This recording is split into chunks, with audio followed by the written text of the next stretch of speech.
அவருடைய உறவினர்கள் என்று அவர் சொன்னது கிடையாது.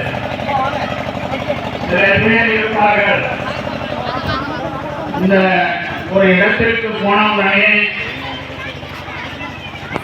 அங்கு உள்ள அவருக்கு யாராவது சொந்தக்காரர்கள் இருந்தால் அவர்களை முதலில் போய் பார்ப்பார்கள், அவரிடம் நெருக்கத்தை ஏற்படுத்திக் கொள்வார்கள்.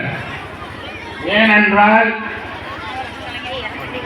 அவங்களுக்கு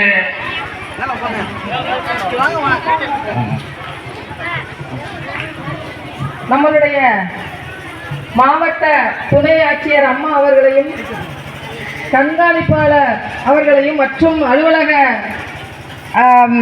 அசிஸ்டன்ட் அம்மா அவர்களையும் அனைவரையும் நம் பள்ளியின் சார்பாக வருக வருக என வரவேற்கிறோம்.